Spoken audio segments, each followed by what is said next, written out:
Okay,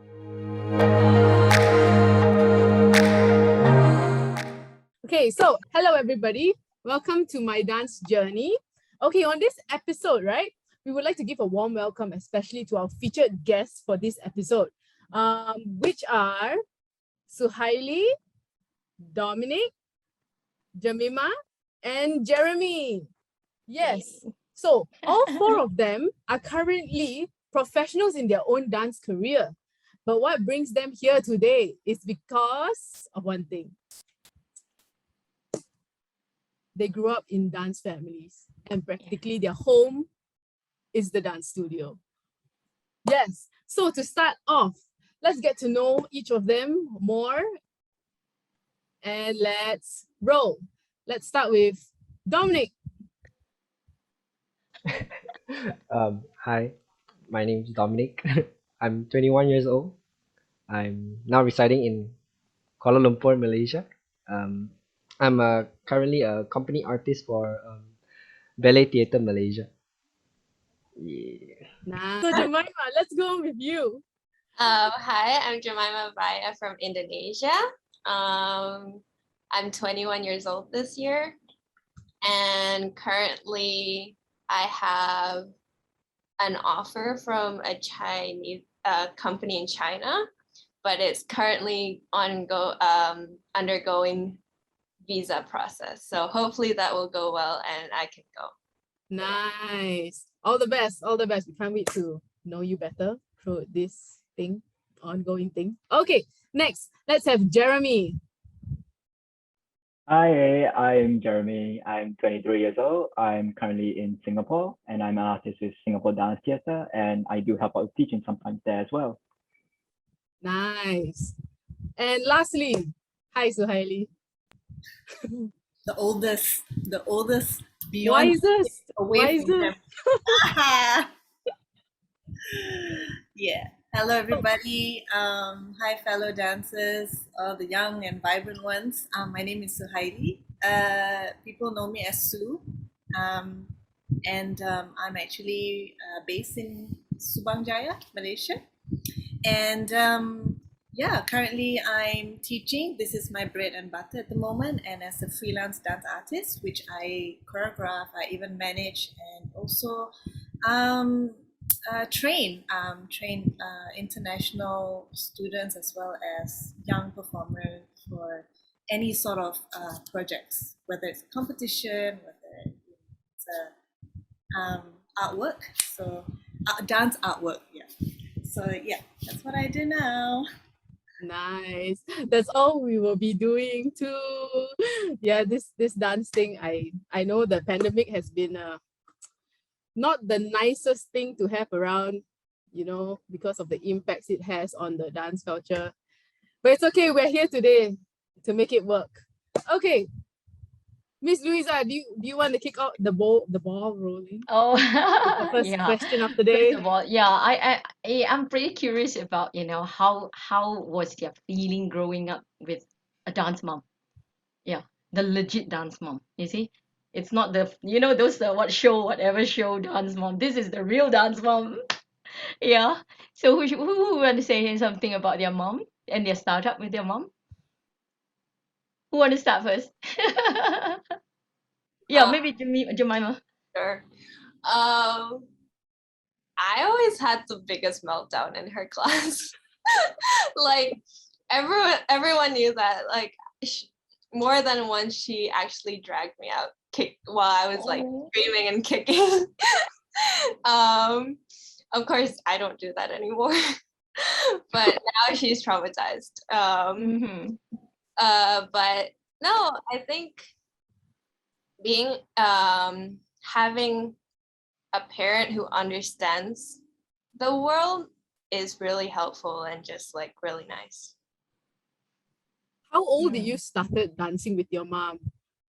Like did she, like in a few months then she starts stretching you and giving you arch? Yeah, I just found myself in the studio every time. Like even when I just started like running, I would be in the studio running around and like following classes, even though it's like a grade 3 class or something. Just like I was always in the studio. Oh, I guess that's one of the upsides of being a child who grew up in the studio. You get Mhm. unlimited free pass of dance classes. Yeah. How about the rest of y'all? How was your lives as a dance kid in the studio? I can join in, I guess. Yeah, sure. Come. So I think with my mom as a kid as well, it was really, really hard. Because I think a lot of people, when they know that my mom is a ballet teacher and that when she was the one who taught me from young, they would always ask me, "Oh, do you remember what life was before ballet?" And yeah. I honestly, I couldn't answer that question. I was like, "Oh, like I just remember I was always dancing, and I always remembered that the studio was my playground."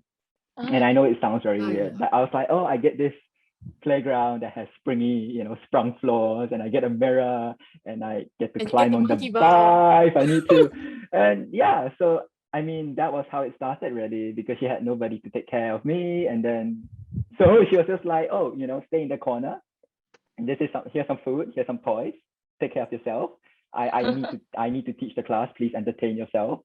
And then according to her, 2.5 years old, that's when she decided that I could understand instructions and follow along. And so she just chucked me into one of the cohorts, and that's how I grew up with one of the levels. And I guess throughout the years, there's been some tough times as a kid. Oh, Yeah. It's never really a separation between like a teacher and a parent. It's oh. always like the parent that teaches, or the teacher that can parent you as well. True.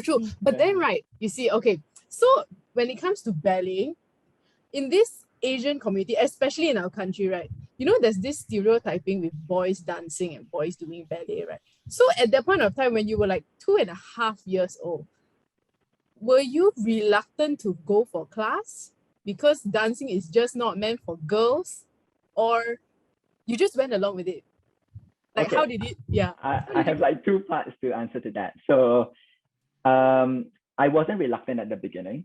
At the beginning, it was just me. Like I grew up with ballet. Ballet was normal. I was exposed to ballet from a young age. I was very lucky for that. The reluctantness happened when I was maybe like 10 or 9, that sort of age as a kid. And the reluctantness I wasn't reluctant to do dance because I saw it as a girl's activity. I was reluctant because I was like, oh, it's not a teacher that I can just say bye at the end of class. Anyway, I was reluctant for a different reason. It was like, oh, You if stay I'm, after if I'm, class. yeah, because I see the other students, if they have a bad day from school, then they Yeah. come and do ballet class, then they can sulk and pull their face, and then it doesn't matter because after class they get to go home.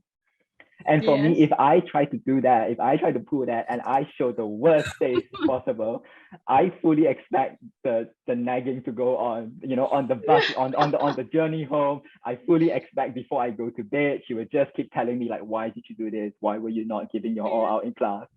So I was reluctant for a different reason. I think Dominic can relate to that, right? Dom? Yes. But for my journey, I never wanted to dance. I never wanted to dance. So what brought you here? What brought me here? Yes. The reluctantness of my mother not wanting me to dance, not wanting me to dance. She wants me to dance. How it started, it was like I think I was like 9. I was 9 or 7. And then there was this other boy who came to learn at my mom's place. And then she was like, "Hey Dom, go join the boy lah." No, dancing is for girls. So he's like, "No, get in now." Okay, I go in. I go in. So yeah, that's how it started. And then like he became one of my best friends, but I sadly lost contact with him after a few years. And then after that, I just went along with class, just nothing much, just following. um yeah, I think that's about it. I just And the joined the rest class. is history. History. I mean, I'm also forced to. Like, I have 2 sisters. What would you expect me to do else? I can't be doing anything else other than dancing. If you don't dance, you dance. Literally. Nice. Okay. How about Sue? how did dancing start for you? Oh, I can relate to everyone's story. Even Nice. because Jeremie and Dominic's story is very similar with my brother. So my brother had to negotiate and make a deal with my mom every year. Is this the last year? Is this the last year? Then my mom would say, if you get distinction, then you don't have to dance. I think lah, but I don't think that was the deal. But the deal just kept extended. Then he started crying every time. But he was like Jeremie, like he didn't care how he felt dancing when he was young. It's only when he started school at the age of 8 and 9, I think he got bullied. And I used to be the big kakak, you're good, just to my brother, I didn't say kill you lah, but I wanted to kill people. But it's just natural that my brother was insecure at that point. So he only danced until grade 6, did ballet and modern. And he's like, that's it, it's enough, And then I think because he's a musician now, and from a musician, he turned his passion into acting. And so with acting in musical theatre comes with dance background. Oh, now he's like parading every time in the interview. I dance. For 6 years. Like, wow. Now you're very brave. Wow. To, one thing I like is like he actually made a deal with your mom. Yeah. I think from grade 4 onwards, every time, Ma, this is the last year. Yeah. And then I don't know what he did. I think he got distinction all the way, but it's always like, oh, then Mama said, one more year. That was just seeing my brother suffer for that time being to his amazing career now, which he's doing really well in Singapore as an actor. So for me, it was same as all of you, because it's torture with a parent and a teacher at the same time, because they just really attack you every time. So if you have a bad mood for one day, just one day you don't want to dance well, you kena already. Big time. And after that, if you bring it up or you something that is so bad, at home also you kena. So it's like, so it's that, So then because of the industry, what more guys, what more when they know your daughter, it's just Raya. The pressure is that different. expectation, you have to do this, you have to do that. But I guess the balance that I really discovered about myself, or even just listening to everyone else's stories, because when I was young as 3+, I just wanted to follow my mom to the studio she was teaching. So it was also, I just loved classical music. I don't know what the heck I was dancing to, but it was so bad that no classical music, I'll dance to every jingle on TV. Wow. So I'm watching my favorite like Care Bears or whatever, and then got advertisement, start moving around, and then I stop. So from that, then I took my mom's videotapes, last time was videotapes, guys, VHS. So the hotel, Sleeping Beauty, all the Swan Lake. I would watch it again and again and again until the rolls of the film rose up. That's how I realized I was so obsessed, like with dance. And then, of course, because with our parents having studio, what more? You just stay and hang out and lepa and try to do classes that is beyond your age, but thinking even worse, you think you're the best. You don't stand in front. You disturb the girl, you insist on being the leader, even though it's not your class. So all kids hated me. Older kids really didn't like my attitude, but I was just so much fire. There was so much of like drive and motivation to probably just ADHD lah. I don't know, maybe lah. But then so back to friends, right? You mentioned friends. I was actually curious. You see, like because you're all children of dance teachers, right? So like, let's say there's another kid who wants to be somewhere in the dance scene, do they get sort of like jealous of you because like, well, I could be better than you, but then because you get like extra time with your mom who's a dance teacher, like do this type of jealousy happens in like? No, I'm jealous of where they're standing. I'm jealous of their position. Can I go home with you? I know. I'm gonna die tonight. Work-life balance. No, I think they were my competitors. I feel, I don't know about the rest, but they were people I guess I look up to get myself better, Mm-hmm. As like, for carry the same habits, like how to be a good, diligent dancer, you know? Yeah. No, I think To I diligent. can just Yeah. like relate back to Sue on that, but actually it's a little bit different because like she talked about her brother being bullied and all. Like outside of dance, I never had that issue because outside of dance, everybody at my normal school knows that I did ballet. Everybody knows me as like that kid who has to, pull a solo out every prize giving day, every teacher's day, every school event you have to dance. So that side was fine. But on the dance side, I think because as everyone else on this call, they know as well that the dance world is very small and it's so close knitted. It's almost a little bit like family. And because you are the kid of a ballet teacher or a dance teacher, you feel like you are part of this extended family. And there's all these relatives that you should know. And I think that's where the stress comes from because the ballet teachers or the dance teachers, they know each other. And so anytime there's a gathering, a conference, a workshop, a competition, you would have to bump into one of these teachers and the question would be like, oh, how's your kid doing now? And then you have to, make sure that you do well enough that you can talk and open Yeah, your if mouth not, and be you can. proud of what you're doing. Yeah, if Because there you will don't be, do well, you mempersiasuikan your mom, right? So you need to yes. And like it's not that it happens with intention. It's just that there will be some comparison involved. And for me, it never was trying to be better than the others. It was always trying to be good enough that I can still hold my face when in conversation. Like, oh yes, I'm still okay. I'm still of a decent level. That's how I felt. I can relate to that because my mom is actually pretty well known in the ballet world in Indonesia. And just everyone knew her. Every time we would go to like a ballet event, competition or whatever, and I'd just be following because I'm like back for a holiday or something. And like people would be like, oh, hi, how are you? How's your mom? It's like, do I know you? Most of the time, like just everyone knows her. So like everyone knows me in return. And sometimes I would have only met them when I was like tiny, because I did move when I was 6 to Malaysia, right? So like most of the time I didn't really know. But yeah, I can relate to that. And sometimes as well is a little bit awkward because they know you, but you forgot who they are. Yeah. And so they are like, oh, I met you when I was still holding you in my arms. You were such a kid then.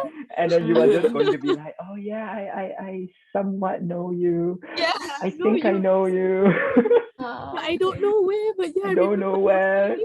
And then sometimes anything that you post online as well, because they like to keep tabs on you. So like when I went over to New Zealand to study, like even though physically I wasn't back home, like virtually everyone was still keeping tabs on what I was doing and how I was getting along. So yeah, so can relate with everyone else as well. So I think basically you are all distinction student, right? When it comes to exams. I know it.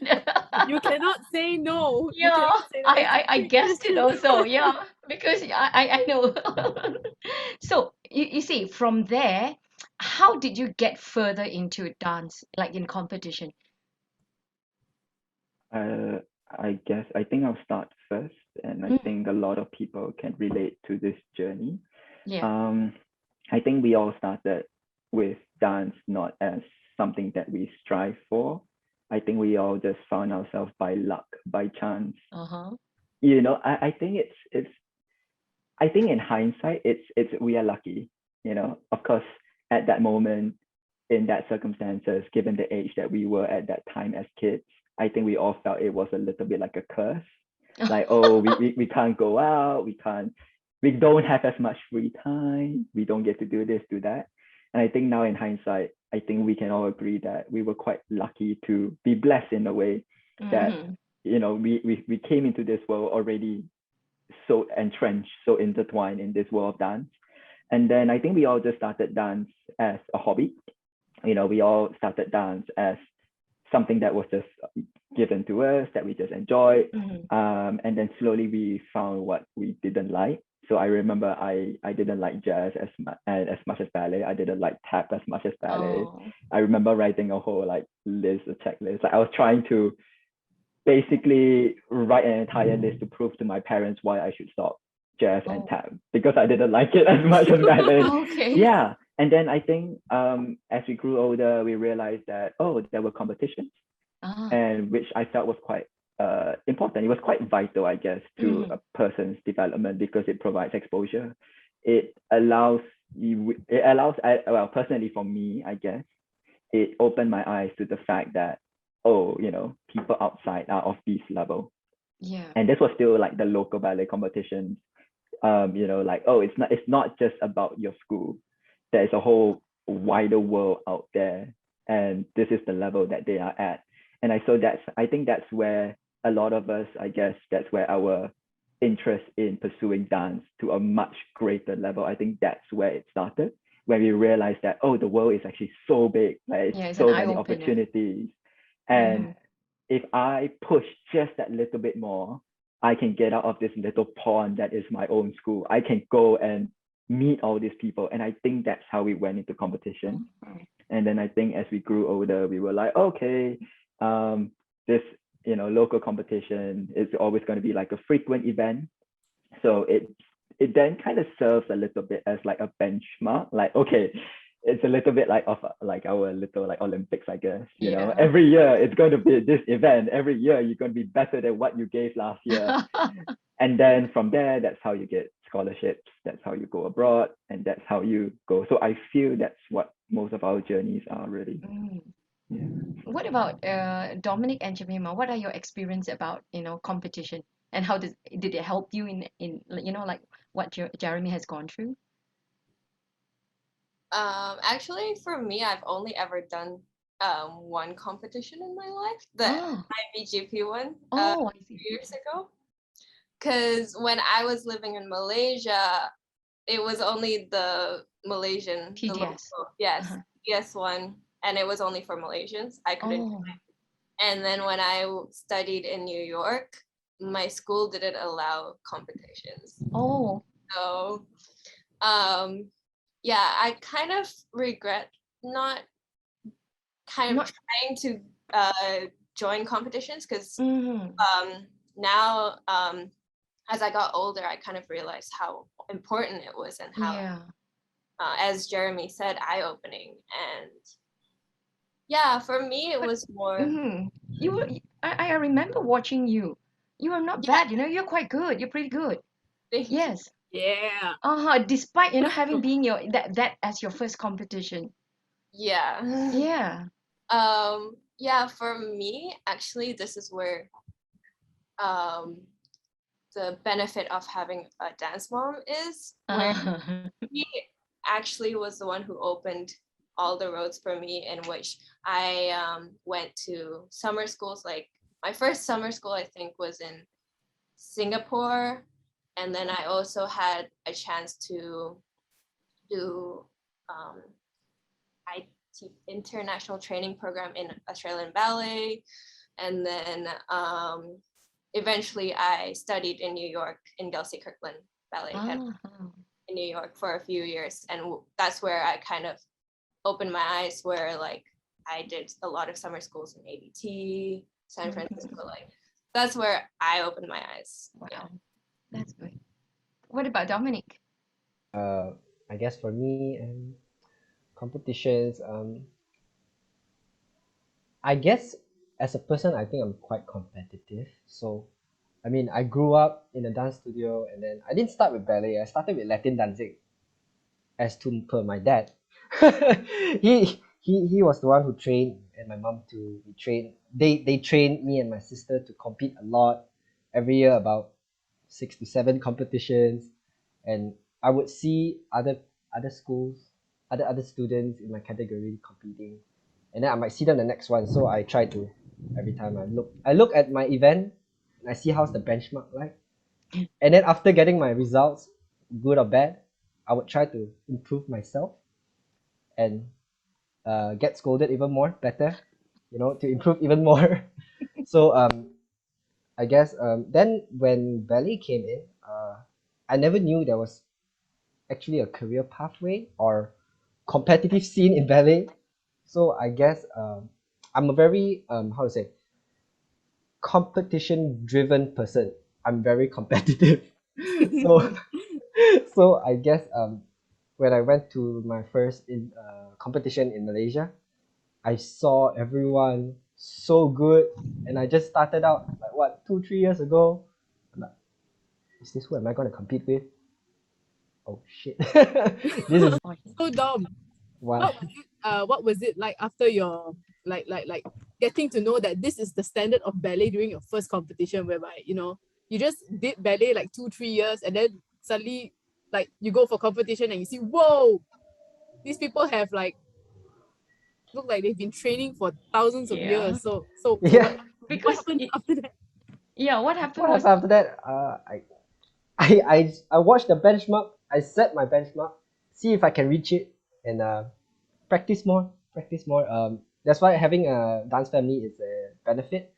We do have free facility. Can go to the studio anytime. Get the keys, walk to the studio. Yeah. Yeah. I think that's about it. We have free conveniences. We have conveniences. True. mm, So I remembered yeah. I saw you on TV. So you think you can dance? I know your dance career, dance path a bit different from the younger three we have today. So could you like brief us more, like how is competition life, and like what like since so you think you can dance, like what has it been for you now? No, I think I mean, if we go, okay, lah, let's say everything that these guys have also spoken about, TDS. I mean, we've all been exposed, whether you're watching as in an audience or performing and competing, or guest artists. Some of them are invited Yeah. as guest performers, right? I think it, as Jeremy had said, it's a benchmark. Not just for yourself, but for all the teachers and your mom sitting there. It's like, better do it. You better get something. And it's so funny. My generation of TDS is like, those third place, second place, first place. Following year, the third place will get second, the second will get number one. And then who's the new third? It's so funny. It just goes like that. That's how demanding people were craving for the competition. And so the atmosphere in the studio was always like, you can't be the slacker. Everyone is committed to staying back in the studio and all that. So are you. So I never took myself as I'm higher than anybody because my mom is going to give me the best tutu or whatever. Everyone was just the same. And then I think that just humbled me until today, to go for what I want without having my mom to say, do this, I will prepare for you. I've done, I mean, the biggest one that I think my body was going into a mini panic attack was having to compete in the Russian competition in Oh Moscow. wow. Oh. So it was really no Malaysian that I know or that we could get advice from knew how to get us there.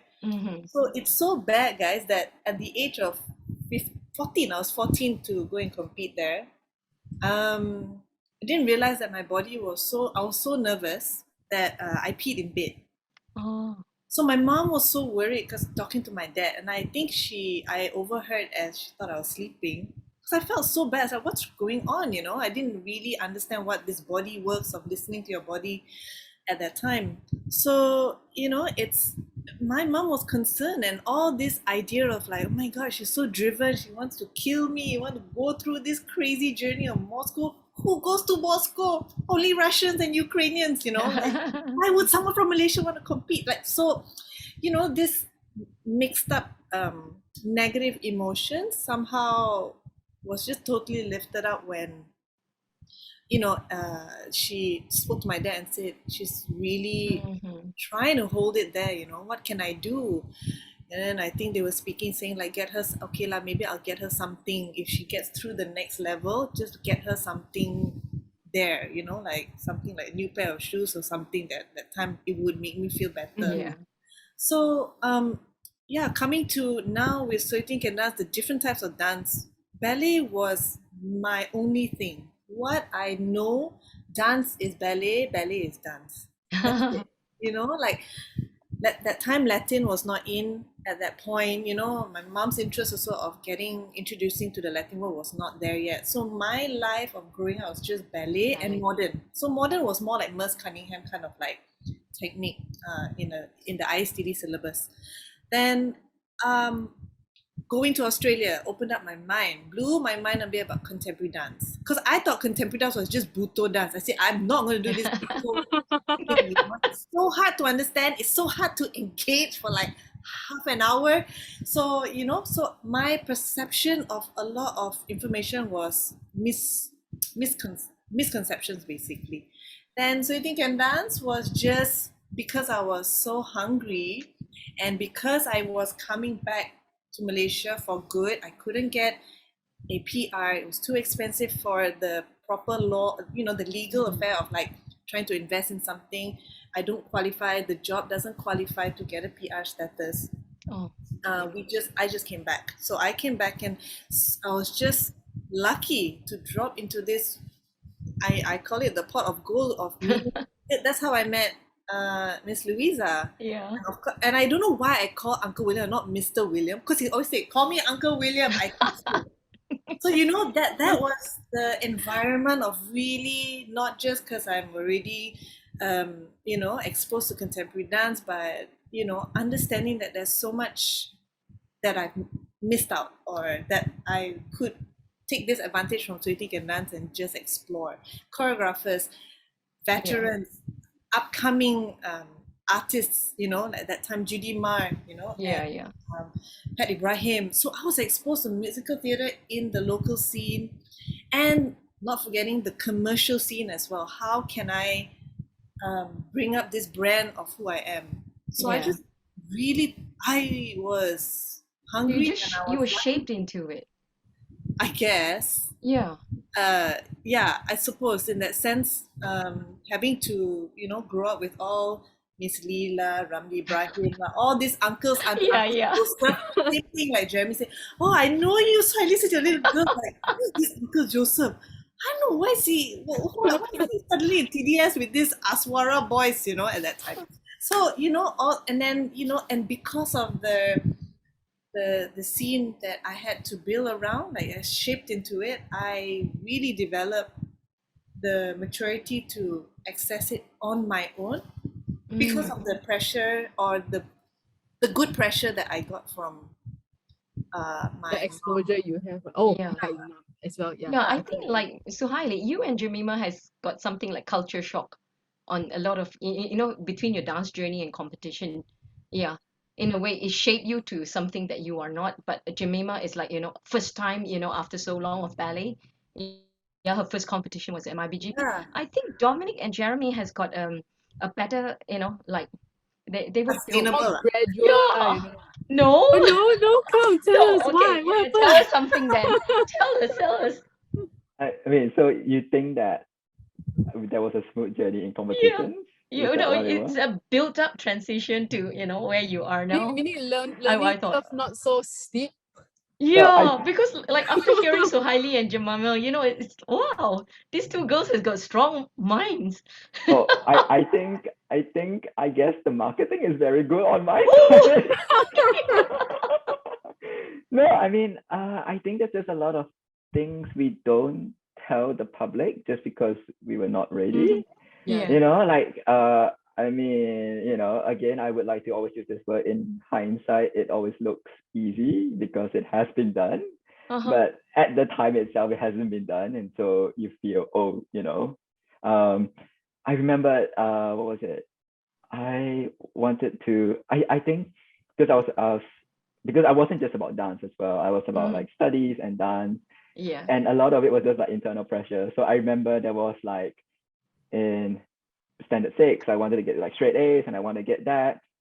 And got that. Okay, wasn't happy with that. Now PMI, I wanted to get straight A's for my PMI exams because I wanted to be a science student and I wanted advanced found distinction. Push that was fine. Then I remember there was there were so many times where I actually told my mom, I said, I want to stop. I just want to stop, And what I was not expecting from my mom was because my mom, it can be quite direct at times, and she's not one to like sugarcoat her words, and so she's just like, okay, then stop, then stop. Oh no, very scary. Stop. Then how? And I think that just kind of hits you in the head and be like, oh, do I really want to stop? Like if I want to stop now, there's nothing to stop me from stopping. That's basically no barriers, you know. So she was quite direct. She was just like, I am not going to make you do something that you are not happy with, because this is your life. You know, I am not going to. She said it's not right for anything as well, not even in dance. I am not going to impose my aspirations onto somebody else, because ultimately your life is yours, my life is mine, you know. And she just said, I'm very blessed that I have a kid that wants to follow me in my footsteps in this world. But you know, if you don't want to, then it's fine, you can stop. And I think that's when it really goes back to what Sue and Jemima said about the inner drive, the fact that oh, you really want this for yourself. You really want this for yourself. You're not going to push this. It was me who kind of wanted to do the Asian Grand Prix in Hong Kong. It was me that put the pressure on myself, realizing that I think that time as well, this is pre-COVID, so everything that we talk might sound a bit weird. You know, nobody was wearing masks. There was like 72 people in that category. We were all locked in the corridor, and you couldn't warm up. You were just like in a dark alleyway for like 20 minutes, and then boom, you're out. You're going to do your solo, whether you're warm or not, and then you come back in and you wait for the result. And I think that's how I got, because the director, like the head was the head of the panel that year was Mr. Gary Trinder, who was from New Zealand School of Dance. So it was through that I found myself in New Zealand. And then it was just a lot of things. Me wanting to do my solo seal. I wanted to do my solo seal. And you know, solo seal, there's so many like criteria to go in. You need to get distinction. You need to get distinction in your advanced two. You can't just take solo seal. You need a pianist. You need an accompanist. You need to prepare 3 solos with costumes. You can't do the solo by yourself, even if it's a solo competition, solo exam, because you need people. And I almost couldn't do it because the other girl who wanted to do it, she basically decided to drop out. And so I was this close to not being able to do my solo seal. And then another girl decided to do it. And I got my solo seal and she didn't. But you know, it's just kind of these things like that. I remember like what she said with all the style influencers when I went to New Zealand, they were like, oh, we're going to do contemporary. And I was like, yeah, cool. I know what contemporary is. Like I've done a bit, you know. We did the local ballet competitions. We had to pull out a second solo that wasn't classical. We can do it. And then they were like, let's do Black Grey Style, which is a New Zealand dance company. And it was just like, let's roll on the floor. Let's go. Chuck yourself on the floor. Go. And then every day you're just like, oh, I have bruises. You know, let's do this. Ladies, pick up the guys. I know the guys are heavier than you. Pick up the guys. Walk across the studio. Guys, slide across the floor. I don't care what it takes.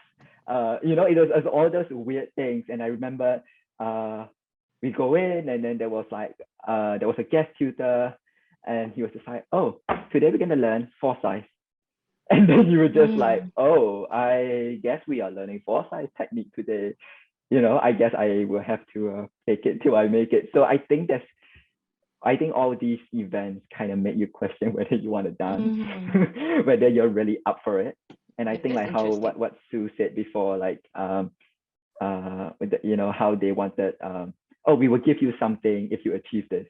We will give you that if you achieve that. My mom wasn't like that.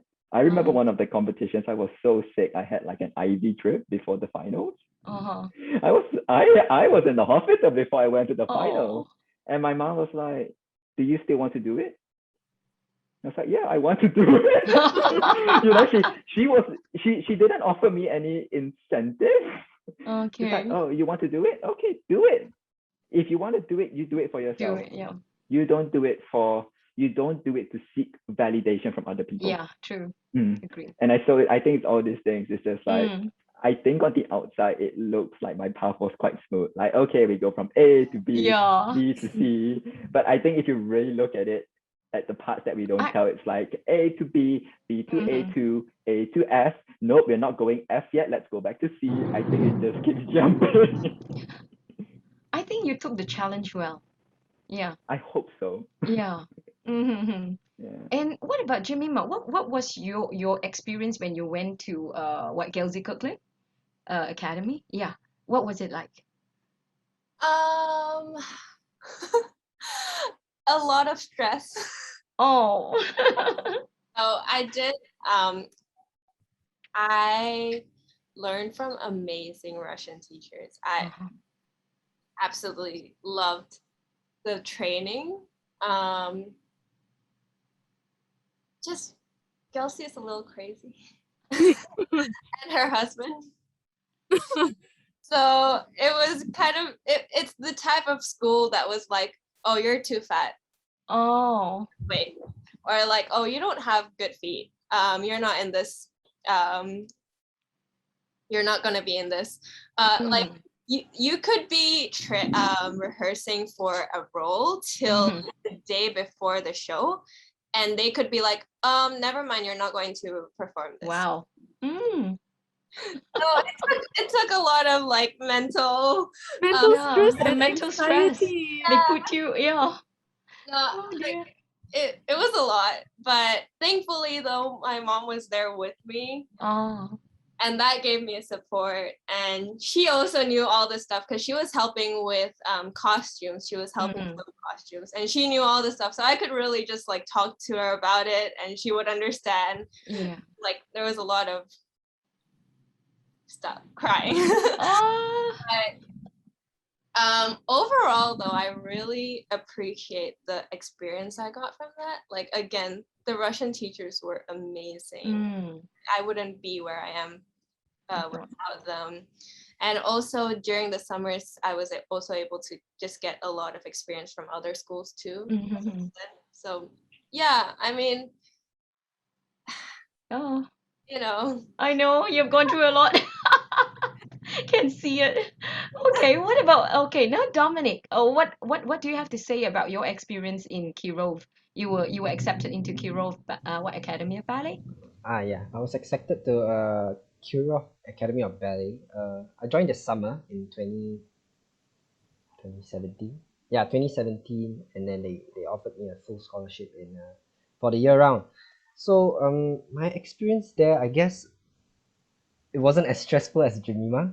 Oh, I guess it's much more he's spoiled. chill, I would say, but it was also a culture shock for me because before then I was training under Russian. I was training under French style.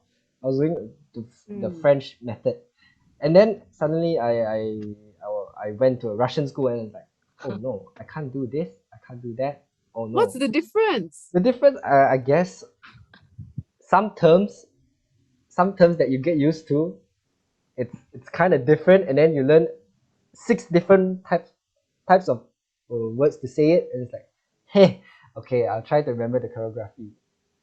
Then I proceed to copy the person in front of me. But yeah, it was kind of culture shock, but I'm very good at adapting into environments, so that wasn't a problem for me. So around maybe 2 months, 3 months, everything went well, and what do I want to say?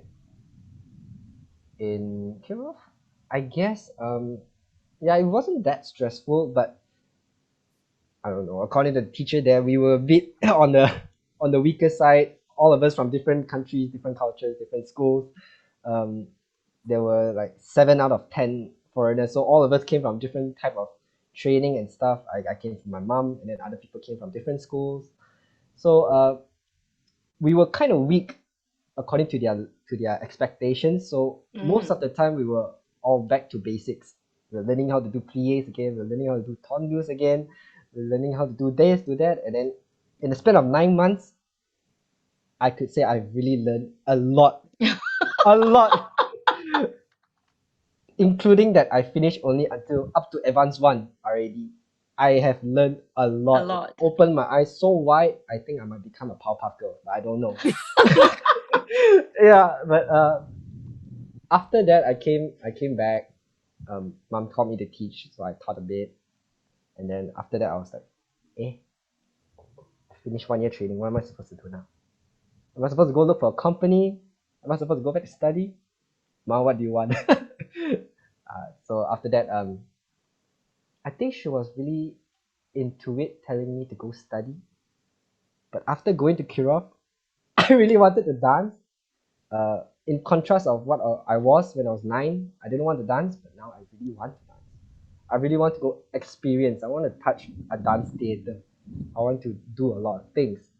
So I did some auditions. I did audition in SDT, yeah, and then I did Ballet Manila, and then yeah, I ended up in Ballet Manila. Then the pandemic happened, and then I had to come home. And then yeah, I'm stuck here. But in all hopes, we actually had a newly opened company here in Malaysia. So I'm really glad I'm still able to dance Mhm. at home, especially my bar. Okay. Maybe we can start with Jemima about, what is the company that is you're now planning to go into a dance company? Yeah. So how was that? You feel excited, or, what was your preparation, your journey to get in? Um, it's still under preparation. I got the offer in February. Well, of course, there was before that there was a lot of just taking online classes and preparing to film the video auditions, which was also another stressful time, but it's part of the process. But I got the offer in February, and we've been kind of preparing for the visa. We haven't even applied for the visa. I've been preparing for the visa since then, and I've just gotten the work permit this week, I think. Mm-hmm. So yeah, it's especially because of the pandemic, it's been kind of Yeah, a halting everything. long process, and also not smooth, because every time say we get a good news, there's always something else that we need to Oh, deal with. Like I remember having to legalize some of the documents. Some of my documents are from the US, because my studies, my certificate was oh, from the US, and we couldn't legalize it in Indonesia because it's produced in the US. oh, And we were like, okay, wow. legalize it. It's a lot of just Oh, that stuff. quite challenging for you, yeah. Mentally also, But Kelsey did prepare me, so I'm kind of just like, Yeah. Okay. It's the process of getting somewhere, yeah, for you. yeah, it's not really, for me, it's not really like joining the company. I'm so excited to finally join a company. It's more of the process, because I did Yeah. also join. I was an intern for Melbourne City Ballet and State Ballet of Georgia in Tbilisi. And I couldn't really stay long because I had problems with visa. Like I couldn't get visas at all. Work visa, because they couldn't provide me, the company couldn't provide me with a visa. And I couldn't apply for the visa they recommended me to. So it was just a lot of like moving around to Yeah. mental strength. Yeah. And now not all the offices are open. No, yeah. Yeah. Makes visa applying More more stressful. hard and more Yeah. difficult. It is. It is. Okay, I think the next one should we go back to Dominic about his his entrance into dance company. I Yeah, how did you from one to another? oh I think this was 2019-ish. Yeah, 2019 May. So basically, in short, Mm-hmm. I heard my sister Nisha, she's going to Ballet Manila for their summer intensive, I think from MIBGP or something. And I was like, Ballet Manila, I've never heard of this company. And then I went to do research on them, and then I was like, oh, they have a dance company. I wonder if they are accepting foreigners, and they do. So I just followed Nisha in, but she didn't join the first the full program. I joined the full program.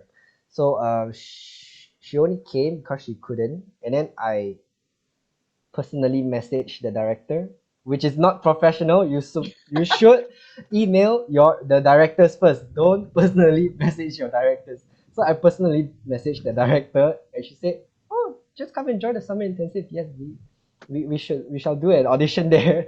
Then I'm like, "Oh, okay." So I did it, and then they accepted me to their second company, and in 3 months, I think, yeah, it was June to September, I was in a second company, and I think they needed more dancers, male dancers in the company, so they promoted me in October to the first company, and then we danced until the end of the season of 2019. As we were about to start 2020, the pandemic and stuff, yeah, my parents like, get home now. 45 minutes to the airport. Get there now. Huh? Okay. I ran to the airport. And So how do your company take it? Yeah, I know parents concerned because like I know a few students, they pursued their ballet training outside of Malaysia, like ngam when the pandemic started. So like when your parents ask you to come home like now, how is your company gonna take it? Like you got a contract, right? Like how do you manage that then? okay, to be honest, I was actually attempting to burn the ticket. I didn't want to go home.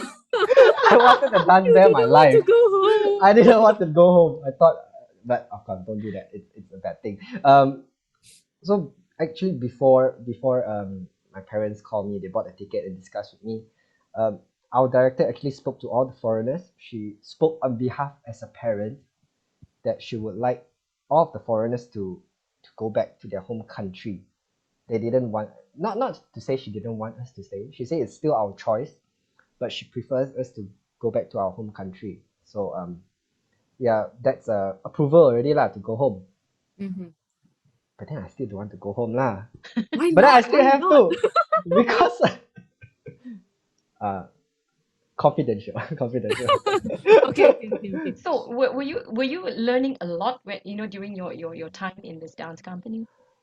I would say yes, I've learned a lot. Like um the difference between being in an academy and a company is more or less, instead of the teacher or director looking at you, you have to work on yourself most of the time. They won't be like spoon feeding you. Oh, turn out a bit. No, no. It's a fact on. Are you gonna do the next show? Are you gonna do the next show? It's like, oh no, is my name on the list? Uh, it's not on the list. Damn it! What am I gonna do this weekend? So I have to work on myself a lot. Yes, I'm not the best of dancers, but yeah, I had to like work a lot, and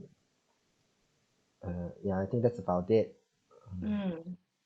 What about Sue actually? Were you ever caught in the same position as the other speakers we have today? Like I think automatically I started becoming an available freelance dance artist. So my connection with Melbourne, particularly in Melbourne, because of my teachers, my school, and my friends, and of course with associated guest teachers that has come over, you build a connection with them, and so all of them are all freelance or independent. We call them independent dance artists. So whenever they apply for a grant, which is a really good chunk, they are then allowed to have projects. And so you get paid well for every project. I'm talking per diem, the flights, the proper stay, the pay. They per diem and pay, totally separate That's thing. important. It's amazing, right? Because we don't do that in Malaysia. yeah. Sometimes it's subtracted, and deducted. So I'm like, you know what? I'm not gonna go there. But so when you put a budget like that, and when they really remember the time that they've worked with you, and they want to work with you in the future, it really happened. So the time when I came back for So You Think Can Dance, throughout those maybe 2 or 3 years, I managed to still go back to Melbourne because there were projects to perform there, and Mhm. because that projects were touring. Oh wow. So I So was so very, where so I was was the like in companies, like small Oh. independent uh-huh. dance tours to promote, I mean, to make sure I could keep dancing. And the best part is I'm dancing with different people.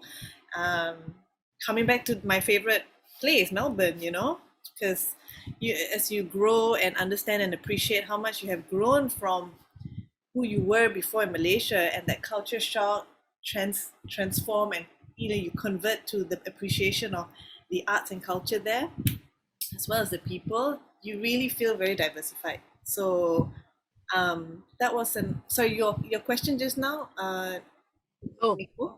it was more like were you ever caught in the same situation as them whereby like they study there, then they get, they get offers from companies like Oh yeah. because you're now teaching like full time, right? So like were there any like dreams or like hopes that you could get to a company and be a company dancer, or were you more likely to freelance first as there's freedom and like yeah. I think I had a choice. I had a Mm. choice because I did internship at SDT as well. Oh wow. Yeah, I mean, my program doing the bachelor's with an extra year called the honors program. I was the only one in that course, by the way. But thank God the government was sponsored me. So Mm. I was Wow. very lucky to get they call it the Penggiat Seni Grant, and that was the only year. And then after that, the And following year, I want to send it to like share it with friends and students. It was gone. no more. Hilang. So Mm. just lucky, and so I took that year to really. One of the criteria was to do internships. So one of it was Singapore Dance Theatre. At that time, I think Yannick was the director. No, sorry. Please do. Before Yannick, sorry, before Oh, Yannick. okay. That time Jeffrey's still dancing. Oh wow. Oh, I was like, whoa, hardcore at that time. I was like attending classes with him, and then Penny, our Malaysian dancer, Oh yes, yes. also resided there. She was like my gang, like, oh thank God we can do bar together, because I don't know anyone there. So, and it's also an excuse so that I can hang out with my family, because my family until now are residing in Singapore. Yes. So one of the internship was there, and to really understand the culture and talking to Penny. So it was really an opportunity to feel and have a gist of what it's like. Oh, I think 1 week. Yeah. Mm-hmm. Yeah, gonna rain here. Also gonna rain. And I then one think thing too, I thought you were offered also some principal role to dance in our country. Yeah. Yeah, how was that? So so Why? so every time they're like, oh, Suhaili, you're gonna be the princess. Of course, Uncle Sunny Chan, president of TBS. Yeah. Suhaili, you're going to be the principal role. It's about time. Huh? About time. Why? Who's my partner, Brian Chan? Ayo, he's so skinny. Can he carry me? That kind of like answer to that. I don't know. That's a lot of things. I cannot be as good as my teacher. So my teacher at the time was Tu Cindy. She was like the original. And then Umesh Shetty, who is now like, still teaching contemporary and Indian classical, right? Ah, yes. We were all like, how to top that off and still resemble this iconic, well, consider Slave Princess was super iconic within the Yes. scene in Malaysia. So yeah lah, there's like, I don't know, like just eat like broccoli and all that, like what Eileen was eating last time. Like, Eileen, what you eating? Oh, this is my diet because coming back from Manila, then I holiday, and then now must go diet. Like, I oh can't eat that. I mean, like, can't eat it every day. Then, it's just like, wow, let's put back this, like, culture of, like, going back to solid what ballerinas would have to do. So, the feeling was great because I guess some of my Aurora girls who were my mom's students took the opportunity to be part of the scene, and I could still remember, because I was like the little slaves last night, like, my teacher, so beautiful. And I was like trying to tell myself, I used to do this, okay, better do it properly. It's like really, really the like the memory of really that's embedded in you because of how you've been brought up, and Yeah. the people around you because they're either mom's friends or Auntie Yupin was basically my Spanish teacher, classical teacher, and Uncle Ramli taught me physical theatre Yeah. last time when I was younger. So all these, and Uncle Joseph was, of course, Sunny as well. I did Peter and the Wolf when I was really young with when TDS was when TDS was just coming up, Yes, right? yes. Mhm. So the opportunity to be given to that was, obviously that means they have been watching what I have been doing when I was coming back, and because I was always coming back from Melbourne to do TDS, this wasn't my mom's initiation by the day. It was just an excuse for her to fly me home. Ah, So in a way, I could holiday. I need to do the competition. I mean, who doesn't love Malaysian food? Come on, you have to true. come back, right? And then so it's like, I want to come back. Okay, Ma, I want to do a competition. But I only prepared it like a month before, So like, Wow. but I was also doing solo seal, so I was pretty much quite Occupied and informed in okay, my okay. body. I was okay. It wasn't like last minute, haven't danced for so long. I was still like, in practice. Still running. Yeah. So after I came back, besides that opportunity of being in a company, I mean, like all this playing these principal roles, I decided to apply what dance companies, or where are these dance companies that really focuses on ballet contemporary or contemporary work. My time, guys, none. Yeah. Only Wan Chin if she come back from Japan. Oh no. Then there was only Batu Dance Batu Dance Theatre. Theatre, something. There was Dual Space. Then that time also they were like, you want to apply for a job? Why? Like they don't even, nobody knows or knew who I was. I don't know this other side of the contemporary scene. So I was really trying to like, let's just get into a company here, because I don't want to teach. At that time I was like in my 20s like you guys. I didn't want to teach entirely. It's so boring. I want to die. That kind of my mom. This is things that I always get into arguments with my mom, because what I was trained in college really taught me a lot more what the arts could manifest when you work and collaborate with people. So I was about that. I just want to collaborate. I want to perform, whether it's outrageous, whether it's like it's not ballet. It's just that I wanted to do that. So it was really trying to find the nice fine lines. Okay, I do what you do, what you want to do, or what you say you paid to get my course to do, and then I will, select some performance and all that, and that's like a fusion Yeah. No like Saturday I will teach from 9 to 2, okay, and then at night, sorry, you gotta go. I gotta perform at DPAC. You can come, but you don't have to come. But I think you don't have to. I don't think you like this show. You can come, but don't. Yeah, but don't complain. You just, if you like it, then you. So my mom was exposed to contemporary dance because of me. She never liked it. She was totally brutal ballet. Soft ballet. If it's modern ballet, it's Balanchine. I'm like, oh my god, I cannot. The ballet is paramount. The queen. The trend is coming up, so everything is beautified. Ballet can be contemporary as well. I mean, look at Alice in Wonderland. The English National Ballet has turned into. It's amazing, and Australian ballet as well. So many companies have transformed, right? That contemporary is a great influence into ballet culture. So yeah, it was gutsy lah. So I just try. Never try, never know lah.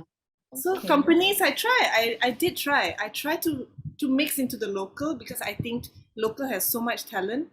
Local has so much to offer, but there's nobody to inspire them. How far can they go? Whether it's leave the company to go further and study, or to continue as independent artists, because they are capable not just to perform, they can choreograph, they can, become an artist themselves in many ways. So yeah, that was a purpose lah. So I had a choice. I was given, and yeah, this is how I've decided to become today lah. I think maybe one day, among you all, you will lead something in Malaysia. Yeah. Oh yeah. Yeah, I believe in I'm that. somewhere in Indonesia. Yeah. Okay. Okay, Yes. I think we can. Yeah, I'm waiting for this. Jeremy, I'm putting you right after everyone is because I think you have been with the Singapore dance theatre for the longest time compared to many. So now it's time. We want to hear from you. Yeah, What do you want to hear from me? yeah.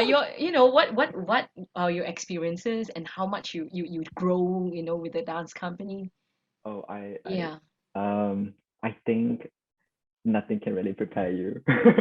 Nothing can prepare you. I think like I remember doing all the competitions and and Yeah. I thought that was enough to prepare me for Mm, pre-professional training, Mhm. yeah. and that was not enough. And I was there, and I felt so out of place. Mm. And then after that, I thought I was prepared. Like, oh, I've done like a full day dance workload and everything. I think I'm somewhat prepared for a dance company. No, I was not prepared Oh. at all. I remember just going in, and I mean something as simple. I think uh people who are not in the dance world, they find this very odd, but there's such a thing called bar spots. There's such a Uh, thing as when you go into the studio, you can't just stand anywhere you want. You have to make sure Oh. that people have their spots that they like. There's this unspoken implicit rule that like who stands here, who if and sometimes it's not so simple as like this is where everybody stands, because sometimes it's like, oh, on Wednesdays it's men's class and women's class, so in this situation these are where the people stand. If it's in a different formation, this is where people stand, so you have to remember every different permutation that happens. Okay, these are the Oh. spots that are free. And then I remember like nothing really prepares you. I went in, I mean, a good thing I would say of SDT is that the dancers are not as like as Oh. other companies. I remember like I was because I was in New Zealand for 3 years. I went there 2014, and then I was there. I graduated with a diploma 2016, and then in my final year, I got a secondment basically with Royal New Zealand Ballet, Mhm. and I went there, and I was there for their new, like they were doing a new ballet creation, and the way Royal New Zealand Ballet works is a bit different from Singapore Dance Theatre.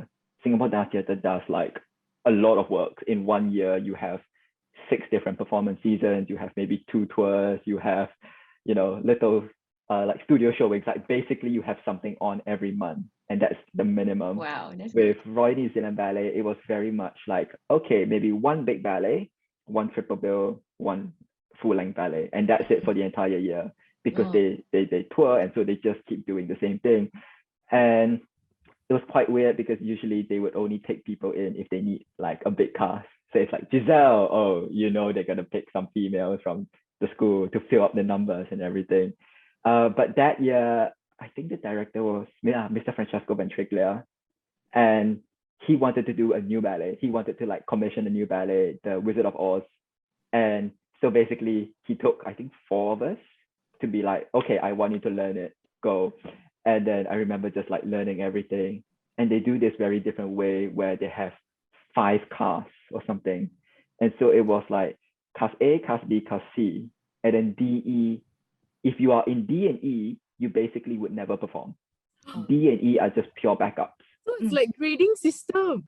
It's like a grading system. That's so But what that system is not for like other companies. Every company does it differently. Yeah, But true. I remember like if you see yourself in a particular role or in a particular ensemble for cast D or E, you basically don't expect to perform. You're just expected to know it, because So like a it's just a backup lah, backup. you know, It's a like backup. oh, And okay, then okay. I remember it was like it wasn't as friendly as like Singapore Dance Theatre, because I remember I was there, and you go in secondment like fully knowing you would just be there to fill up the numbers. Yeah. You are just going to go there just to fill up the numbers, just to you don't put your hopes up, because Mhm. you know that in the whole scheme of things you are nowhere like in the senior, you're the junior of the junior. And then Uh-huh. I remember going in, learning the main bits, and it was like weird bits. There was like a pram that would come in. There was like flying wires because he wanted people to look like they were flying. There was like some Broadway inspired things. Cool. And then I remember there was one day where he just said something at the end of a rehearsal, and it was the last rehearsal of the day. I remember it was like the flying monkeys or something. So basically we had to learn it. And I remember it was one of those where it would be like shirtless with like a skirt, but not just any skirt. It was a skirt with the whole wire frame underneath. It was like some crazy things. And he said, oh, guys, just remember to check the schedule sometimes when it gets updated. And I remembered so well. And I actually thought that I was mistaken. He would look at me and I remembered him saying the entire statement, addressing it to the studio, but looking directly at me in the eyes and smiling. And so I was just like, oh, that's odd. And then the next week on Monday when I searched, I was in a solo role, but in class D or E. I was like, okay, cool. And then I think another week from that, because that was like very close to when the tours would start. I remember walking down the corridor because the ballet master was teaching class. He taught class that morning. And then, you know, in every ballet company, like, I mean, with Singapore Dance Theatre, there's like the 15-minute break after class to like go to the bathroom, fill up your water bottle, have a snack. And I remember I was just filling up my water bottle, I think. And the ballet master was just walking down the corridor. And I just thanked him for, like, oh, thank you for class this morning. And he just looked at me and he was like, oh, did you check the cast list? And I was like, oh, what? Because I mean, the cast list is always on the notice board. He's like, oh yeah, just check the cast list. And then I was in for another solo role. Woo! And then just because of how injuries happened, it was a total domino effect. And I found myself doing one of the solo roles multiple times and the other solo role like quite a few times. And I remembered, which I don't feel in this company here, but you know, in that company, I really felt eyes were looking at me. And I really felt a little bit of judgment, like, oh, who does he think he is? You know, like he's doing solo, he's doing featured. But for me, I was so worried. I was just like, no, I did not ask to do it. Like you just gave me the role, and then by injuries, that's how it happened. So that was that. But I've always wanted to join SDT, and then basically messaged Yannick, like emailed him and everything. I remembered in second year because he would always come in as a guest tutor to New Zealand. And then I remember in second year, he was a guest tutor. And I was so worried because I was like, okay, you know what you have to ask, you know, if you don't ask, you don't get, that sort of thing. Like in order for the universe to be able to manifest things for you, the universe needs to know what you want to be manifested. Like you can't just keep your mouth shut and expect the universe to know. So it's basically like if the baby don't cry, the baby don't get milk. Correct. Like baby needs to cry to tell, you know. They might not get the milk, but at least we know the baby needs something. So I was so also worried. I was like, okay, I kind of have to talk to Mr. Yannick Sugar. Like I need to just let him know my intentions that, you know, I want to join your company in the future. And I remember this was in second year and he just looked at me. He was like, you're not ready. No. And I felt so gutted. I was like, oh no, like he doesn't want me. And then basically he was just say like, no, I want you to finish your final year and get your diploma. But because I was so young at that time, I remember that night I was bawling my eyes out. I was like, no, this is not it.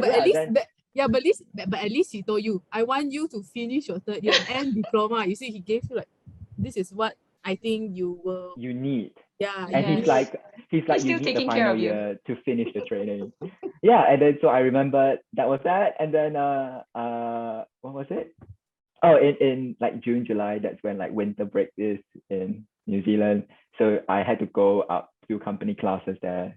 Then basically in around November, like in the middle of graduation season, like I got noticed that, oh, by the way, we want you.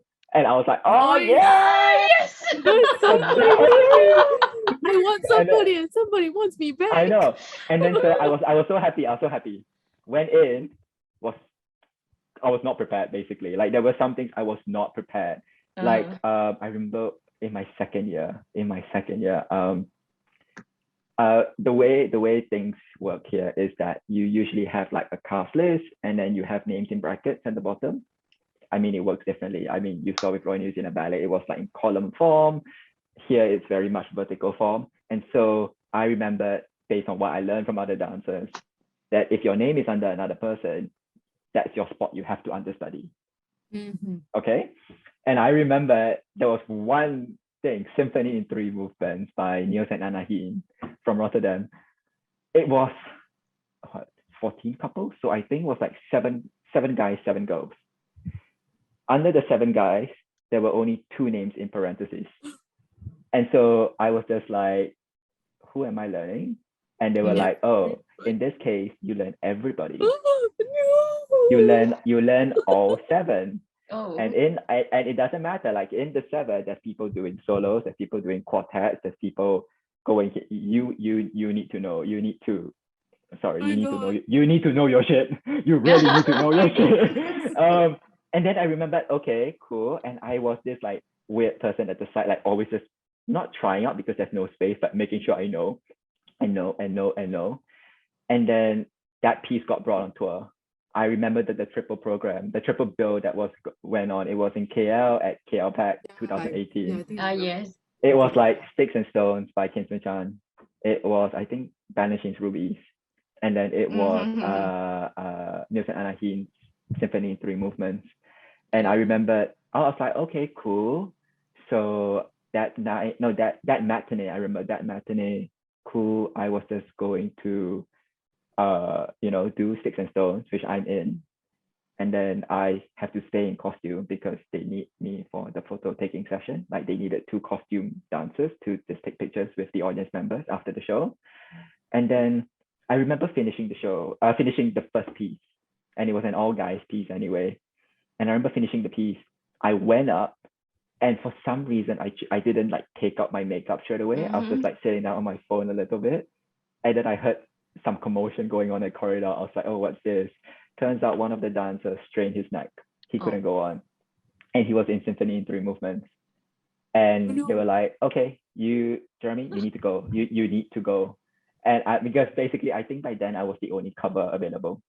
So they were like, Jeremie, you need to go. You need to make sure you know. You need to forget all the 6 other guys and just know that one guy. And you might have not partnered with that lady before, but you are going to partner with that lady on stage. You are going to remember. Rehearsal. No, the closest I got to a rehearsal was just I think they extended the intermission by like a few minutes. We're talking like maximum 5 minutes. It was just emergency spacing because Nils and Anahin were there. Basically, the choreographer was there. The choreographer was in the audience, and basically it was just a little emergency spacing of like, we will hold back the audience. We will hold the house for a little while so that they don't come in. All right, dancers on stage. Jeremie, remember white, yellow here, there. Remember this one. Can you pull back a little bit so the diagonal is still there? Cool. Remember this side light. Cool. All right, see you, Loon. Woo! Let's go. And I haven't tried the costumes before. I haven't tried anything. Like I remember, because the guy was like taller than me as well, I remember I was scrambling for a pair of pants. I was like, I need a pair of pants that can fit me. I can't just go on with the top. Oh, they don't have like extra costumes like on standby? Oh no, they have. But like I haven't tried on before because it was a busy period. And I was like, oh, I need to go to wardrobe. And like wardrobe is finding for me. The choreographer is fighting for me. I have to like split into 2 and like go. And and they were that sort of people where you know how with some pieces it's like go through the music, just enjoy yourself. This piece is very notorious for like, what is this? No. It's very precise. It's not even like where does the head go? It's like, when does the eye look into the audience? Eyeline goes on 4 ends. Eyeline goes on 4 ends. I remember it was the worst. It was the scariest day. And I remember, I think like the year after that or something, we had like sync. Sync was like a massive thing. Like there was actually a Bible that they brought. It was all thick, and you could ask them anything. You could be like, so when do you want the fingers to go up? Count 3. Remember, the count 3 goes after count 12, which goes after count 72. Oh. Because they like to use music that's not regular timing. Oh my god! And then so I remember I just did it. Stage manager, man. Crazy. So I remember that was when I was like, this is company life. I remember standing in the spotlight, and the first thing that happens was you stay side stage, and the spotlight goes into you so that you get the silhouette at the back. I remember just being blinded, and I don't remember anything after that. No. I just remember just doing, and then I finished it. I did the curtain call, and then the choreographer just went. I was like, you did everything correctly. I was like, oh my god. And I think that was kind of good. Yay. I think that was kind of good because that really is like a baptism by fire. So I think coming back to your question of like what is company life, Yeah. company life is like fulfilling and stressful. It's that sort of thing, you know. It's like you need to know your shit, but if you know your shit, like it's so fun to be in the company. Like you need to know everything, especially with SDT as well, because we do a lot of work and there's a lot of work, but then the people are friendly. So it's a lot of stress. It's self-inflicted, I guess. Yeah. A lot of stress is like you put on yourself because you want to give the best. But company life, man, like you know, you might have to wake up early to take a bus ride for a tour. You know, you might have to go onto a stage and have like 5 minutes to know what you need to do. You might finish a show. I remember there was once, I think we finished the show at like 10. And then they were like, oh, by the way, your bus is waiting for you outside. So, you know, like because we had to take the bus home, and home as in like from KL to Singapore. And so, you know, either you take out your makeup and just hop on the bus, or if you really can, you take out your makeup, do a quick shower in the dressing room, get on the bus, and then, oh, by the way, don't worry about dinner, there's like pizzas. But, you know, like it's like nothing can prepare you for company life. It's just, you just take it as it happens. So you learn on the Interesting. job. You learn on the job. Yeah, very interesting. That's it. What Wow. about you, Dominic? You are doing two company. You had one company at the beginning, and then now you're in. What was the difference, Different. and what have you experienced? They're both fairly new companies. Ballet Manila was established, I think, around 1998, if I'm not sure. It's fairly new. And Ballet Theatre Malaysia is very new. It's a few months old. Only a few months old. So I would speak about my experiences in Ballet Manila then. I remember my first week as company my first week as the second company dancer. Before then I've only been to Kirov, and other than that I'm not sure how everything works. And you know, every school, every company has different system, as Jeremy said, which is very, very true. So I didn't know that the way Ballet Manila writes their schedule is, I would say, almost the same as SDT. It's on a vertical list, and at the side you get a cast list. And when they wrote all dancers, I'm not sure if they include the company dancers only, or even the second company dancers. So I was like, oh, probably not my business. So I just went back to my dorm. Not even 5 minutes, I got a call from the ballet master saying, Dominic, you have rehearsal now. Run! From my dormitory, it's one block away, so I had to run from the dormitory around, I think, 200 meters. I sprinted across the road. I sprinted across some alleyways, and I reached the studio on time just to get scolded, Dominic, by the You got your warm up. ballet master. Yeah, I got my warm up.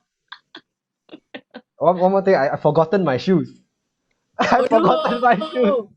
So I had to scavenge, you know. In Ballet Manila at the sites, we have some small drawers. So I would, okay, my size, okay. I'll make sure to return it to whoever was it, or if I found the names. That was my first shock of how company works. And I did have a similar experience to Jeremy, whereby I had to understudy in a short time. I'm not sure, but I don't really remember. But I think it was for their first Malaysia tour.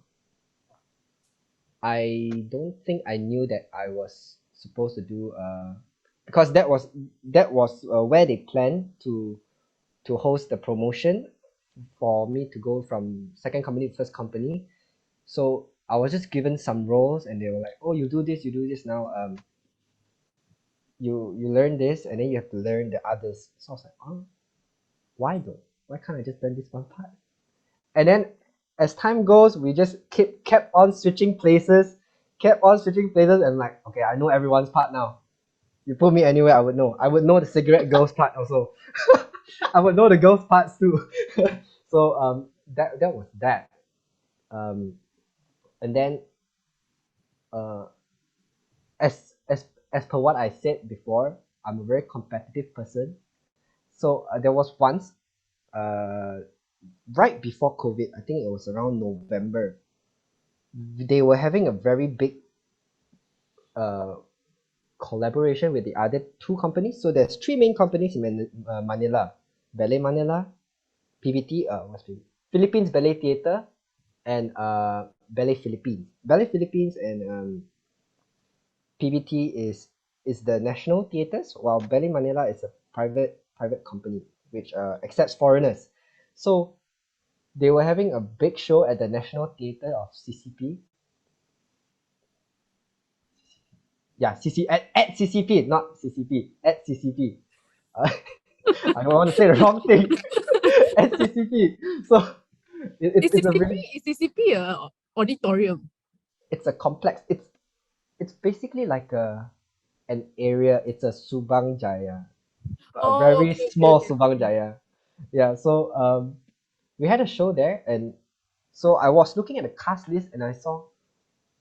I know that for a fact that their Bluebird, Padadil, comes in two couples. But there were three, no, two girls and three boys.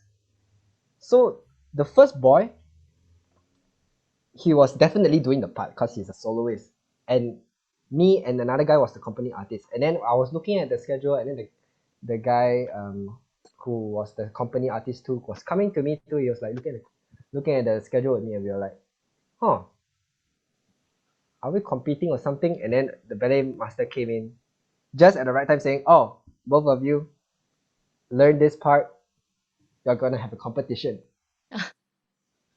What? What? What? I'm shocked. Okay, as a competitive guy, I take up the challenge. Unfortunately, I didn't get the role. Oh, I didn't get the role. I never wasn't mind, good you're enough. young. You have lots of time. But yes, it's an experience. But Yeah. yes, it was quite how to say, disappointing that I couldn't get the role. But uh, I was hoping to do better for whatever show I had next. But unfortunately, COVID, I had to come home. Oh, I can't burn the ticket. Money is hard to come by. So yeah, that's some experiences I had. Mm, Yeah, that's about it. yeah. Okay. Now, so far, what would you have to, say to your mom at this point? or like what are you thankful for growing up in the dance studio with your family? The legit dance mom. Yes. What are you most thankful for? Because I love the studio so much. My mom did like a shared rental with the dance company. It's a commercial company, commercial dance company. Yeah. And then they have all these mascots or costumes and all that. My mom forgot when she closed the studio. She forgot that I was there. Forgot me. After realizing she's driving, oh my god, my daughter. I say, why so dark? Because it's a really nice studio. So upstairs is the dance company, downstairs is my mom's studio, and when they can rehearse. So it's like a spiral staircase. Mhm. So that's life of a daughter of a dance mom. Oh my god. In a But tingkat. did you realize your mom was not there? No, I realized only after I was playing the mascots costumes. You see, I like to play by myself, and then suddenly it was suddenly so dark. So I just continued. My mom, but you know you were alone by yourself for like 1 hour. 1 hour. Yeah, she forgot. She forgot I tag along. You see that the whole day she's teaching, she just wants to go home. Some of the house Subang and their studios in Damansara. So that's Yo, yo. why it's 1 hour because she was driving home and I realized, oh my god, Suhaili. Yeah, I remember, and I was just chill. I wasn't scared. I was just quite chill. But how old were you? Were your siblings around already, or were you still the only My child? siblings all were still young to stay at home. My youngest Oh, sister was not born yet. So I was really like, I think 8 years old like that. And my brother was 4. So my mm, brother is usually at home. I'm the culprit lah. Like I just want to follow. That's why I told you I follow even though it's not my class. And then I terrorize other kids and then I pretend that I'm the best. I am so confident that I'm the best in the studio. Even though the girls league up is there and she's like 4 inches higher than me, and I still say I'm the best. My leg is like down there, down there. I think I can relate a bit. A bit, a bit. Good. I'm the best because my mom got studio. Terrible. Correct. Correct. The problem, but no, the problem is not me. Ma, my point shoe soft already. Get me another one. Ma, point shoe soft. Give me another one. Like free Luckily, one. Like yeah, really. luckily Mr. Chu will say, okay lah, let you try this shoe. I give you this new. Last time he was just starting out his business for Sansha distribution, right? Yeah. It's like, okay lah, since you You know, look so always eager. use your point shoes. You try this one. You try this one. So take advantage lah. You see. Ah, Yeah, I have to say, I think we all had that memory of just kind of hanging out in the studio alone while waiting from our parents, our moms to like finish teaching and just play around. Yeah.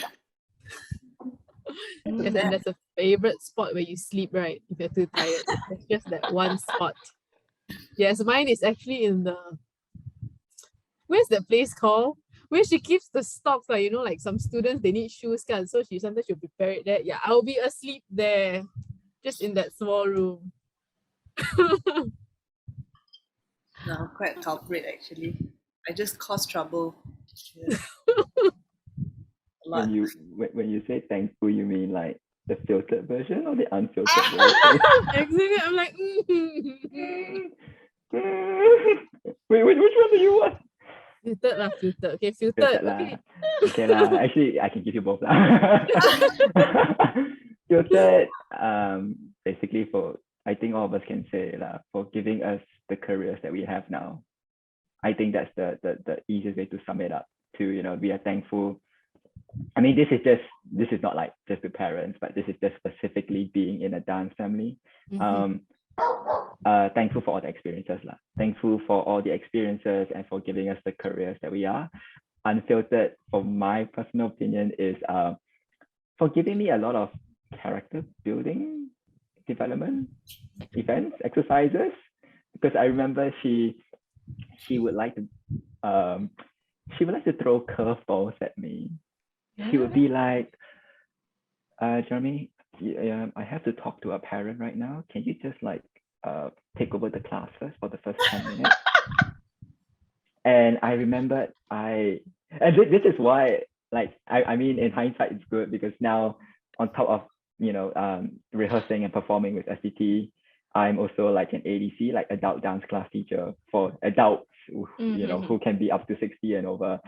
And I'm also sometimes, I do help out with the Ballet Associates program, which is like the kids from 10 and above. But I remember it was just like, oh, can you just help out? And I was like, oh, okay. Oh, by the way, they are, I think, grade 4. Just, you know, do something. And you know, it's funny because, you know, with CBTS and all the teacher thing, like you have to make a class plan. No, just, you know, it's just 10 minutes, it's fine. And the next thing I knew, it was half an hour. And there were many occasions where like, oh, can you, by the way, just teach these kids, they are grade 2. Or like, oh, can you please help out with the primary kids? 5, you know, they're like 5, 6 years old. Just one word. If this particular student says she wants to go to the bathroom, don't let her because it's always a lie. She just wants to go down to see her parents. Okay, have fun. I have to just talk with one of the parents. Next thing I know, the entire hour has passed. Class is dismissed. It's a lie. And I was like, what is this? You know? Or it's like, oh, can you help out with that private class? Just, you know, help out a little bit. And so I remember there was never, like, I think other teachers would look at me like, oh, do you have to do like a class plan? I'm like, what class plan? I never had to do a class plan because I can't plan my class. I didn't know what level I would be teaching. And sometimes it would be like, oh, so I just called for a class. 2 students from grade 8, 1 from grade, you know, 7, there's like 3 advanced girls who just want to come in to do an extra class. So basically, you just get an entire mix, do what you want. I was like, okay, and you can't give syllabus work because it's all from different levels. They don't know each other's syllabus work, so I can't be like, let's do pliés. So it's an Because open then class. there will always be one group or 2 groups that would not know what the plié exercise is. So you make a plié on the spot, but you can't make it too hard as well because you want everyone to be able to do it. Mhm. So you're on your own. You're on your own. Yeah, man. You just do it. You just do it. Relate. I think our parents kind of gave us the ability to teach without having to taught us how to teach. Yeah, because I asked. Sometimes my mom also does that. Not as much as yours, I think, but I'm currently teaching like adult classes. Just during the pandemic, like when I'm free, whenever I'm in Indonesia, I would teach. And like sometimes if my mom has something to do, she can be like, Vaya, you want to teach? Like go teach. It's like, huh? Where's my notice period? Now. But she knows that I kind of hate kids. So she doesn't really give me little kids to teach. It's usually the older kids that I Oh. yeah. When you don't like them, they like you more. Oh my God, yeah. I don't like kids. And like, I love you. Like, oh my God. Who are these people? Yeah. I love you, but I just scolded you. Get out. What's wrong with you? Giving me a love letter. I was like, something wrong with this child. So my mom would say, actually, I would be the one saying, can I teach now? I don't know why. I think it was just natural because I want to be like my mom. I wanted to Oh, teach like my mom, but I want to do things better or more efficient. we need more kids like that. Yeah, so like my mom, Hello? same as What? as Jeremie. Well, when you have studio on your own in Subang Jaya, you're just handling everything. My mom had to do the receipt, the admin, collect the fees, Yeah. go into the studio, come out, talk to the parent, and then from parent become chit chat, then la la la la la, and then it becomes like Whole day. teaching, yeah. And then they're all like hanging out, sitting on the floor. So until today, as my brother and I have grown up, even if I'm not there to teach, my brother she'll sometimes drag Aaron to like play the piano. So as usual, there will be a parent lah, chit chat, don't know how long. And then Aaron like play, turn up your leg. And then he's playing, rise properly, balance. I haven't played the last chord. Oh my Balance. The last There's a lot one. of like weird games that my mom caught him and said, "You don't do that, very bad. Balance longer. I haven't finished the note yet. I told him balance longer. I haven't finished the pedal. You know how you have to close when silence like you ding, wait, balance. I haven't lifted my hands yet. My goodness. So evil, Aaron. But it's good, it teaches us to think on our feet, to be adaptable. Yeah. Always like what it doesn't matter what happens, we can succeed basically because we know how to just Survive. do it, just survive, just do it. I think There's no other option. Definitely. And I think like having my mom and friends who are ballet teachers actually very fun.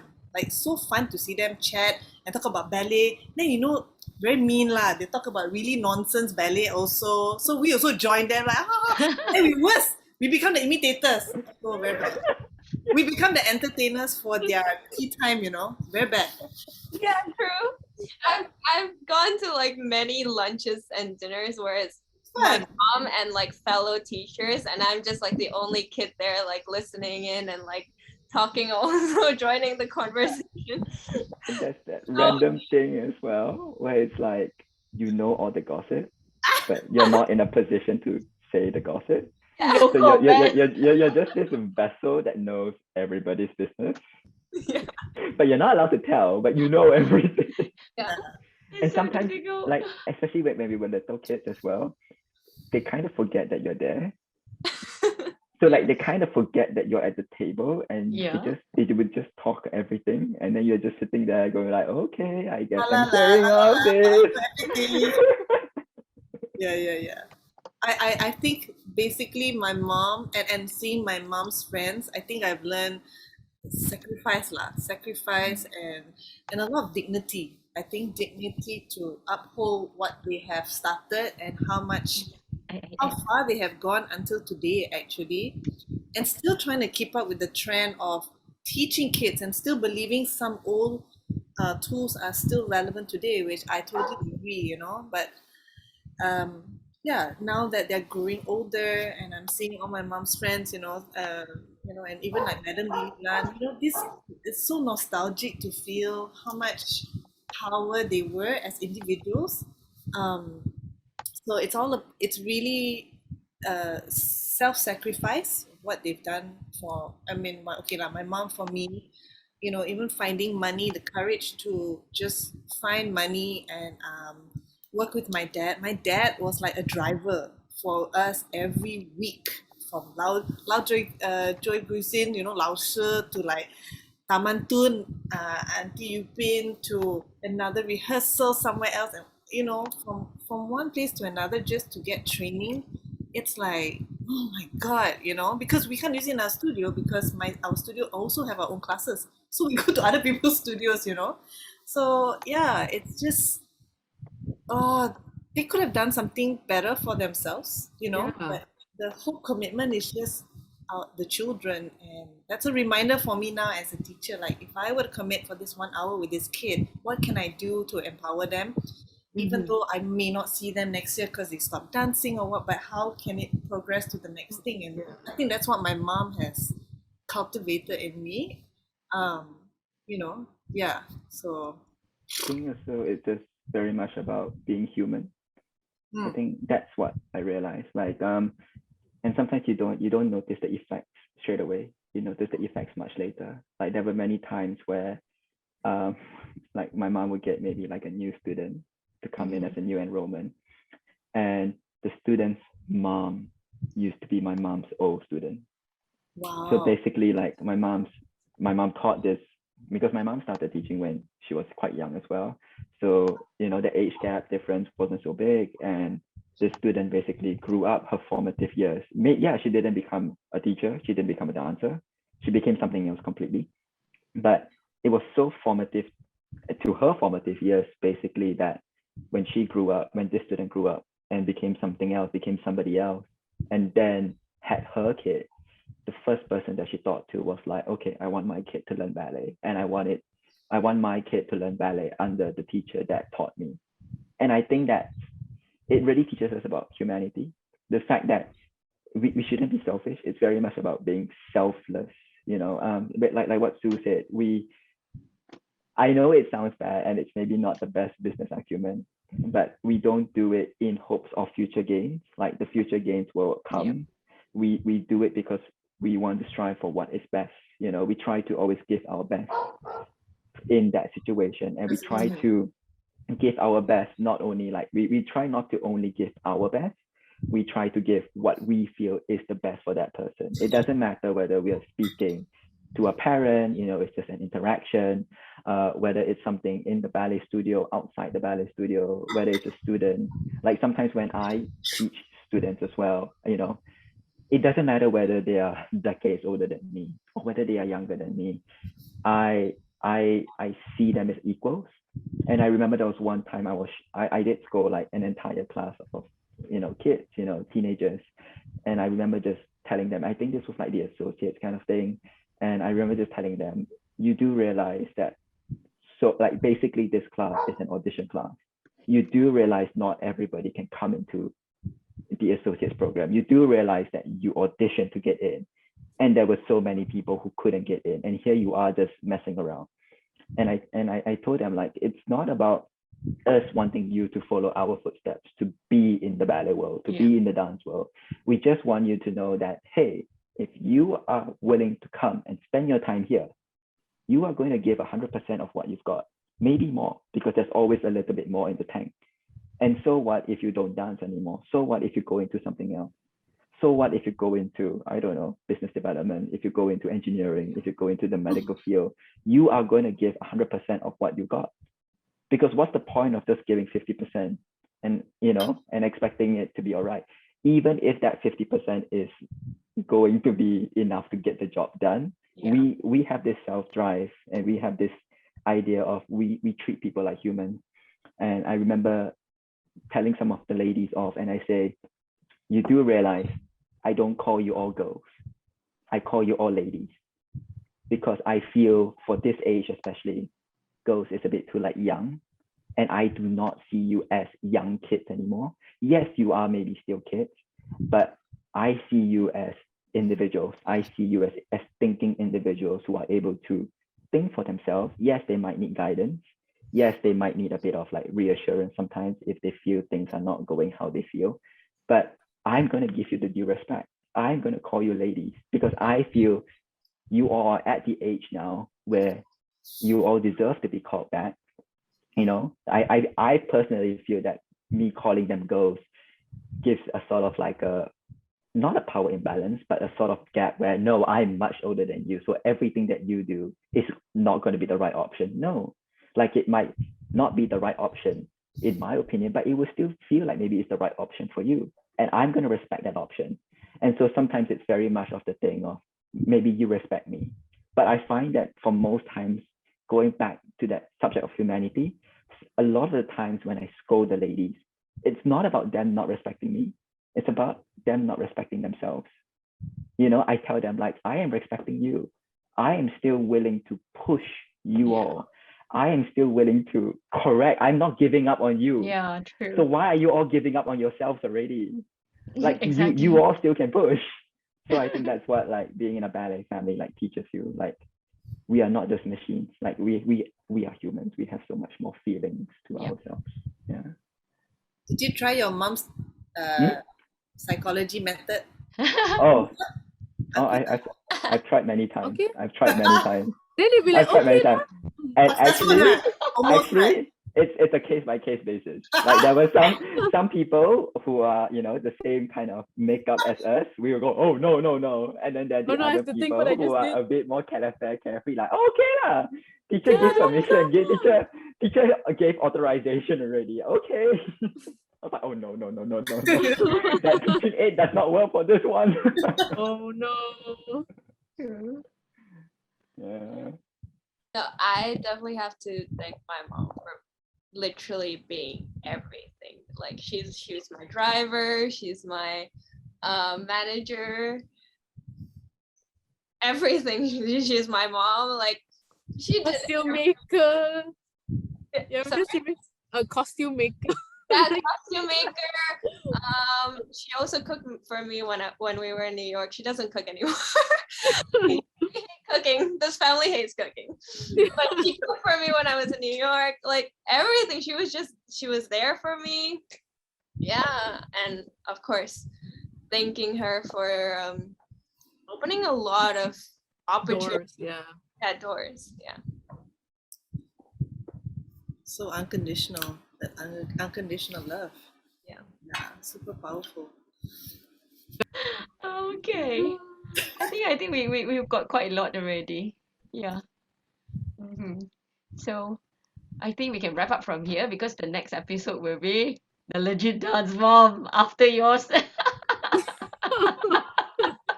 Because And you will hear about what they want to say. It's all about, I bet they're gonna say, I have to say thank you to these young dancers actually because of Miss Louisa. I mean, it's just nice to connect with you guys because I don't actually have many my age that I've grown up with continuing. Oh yeah. Mainly True. in dance actually. Because like all my childhood friends that I used to perform together, except January lah, of course. But January's maturity in dance chats are a totally different thing lah. So, but like you know, feeling this kind of like environment of conversation that we're so similar in ways we were brought up and how our roots are so embedded because I mean we have tiger moms lah in a sense. Tiger moms in the studio. Wow, she made a book. Tiger studio. Tiger moms in the studio. Tiger studio moms. I mean, like you know, like just having the intensity, right? Especially because they're trained and because they know you cannot run away. Not like mother knows who watch YouTube can see the difference. That's like okay lah, one level there, but technically trained dance moms, oh yo. Cannot that one. Cannot run away from anything. That one must really hang a big medal that you should write I survived. I survived. Still here. Oh, 5 against 1. I'm today. No, But I think it really helped us in this COVID like mentally, like because we were, I mean, wherever training we got. Besides that, I think the foundation started from who our pillars of strengths are. You know, whether it's from mom, especially it's from mom lah. I think everyone here can strongly say it's from mom, and then the resilience, like really like persevere. You know, like this is how strong I feel. I wouldn't able to overcome conditions like this if I wasn't trained like what people would not want to be in, you know. I had no ICQ, you know. I don't know if you guys know ICQ. No one knows. Of course, no one knows here. IRC, even though you guys don't know. This is when there was big computer boxes.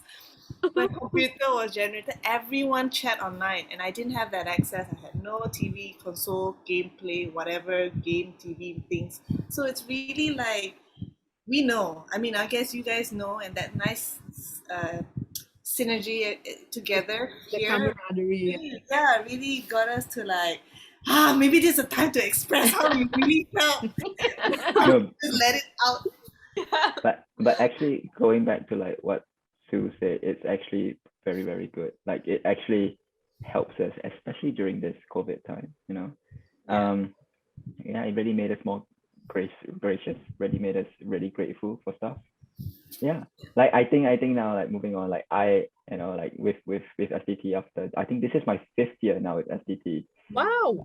Yeah, I really like, I do Yeah, that's feel right. like really, really grateful with like to Mr. Yannick Shagan for giving me the job, for, you know, for Yeah. giving not only the contract, you know, it wasn't only about the contract, it was giving me the opportunity to find my happiness in this industry. Mm-hmm. And I think all this really stems from our Tiger Moms, you know, actually knowing and understanding what it is like to feel grateful, actually knowing and understanding what is it like to respect people, actually knowing and understanding, you know, what it's like to be stoic at times and not letting emotions affect us too much. I think it's all those things. We can really just say thank you back to our Tiger Moms for basically Thank giving you, us all mother. these. Thank you. Thank you to all the mothers.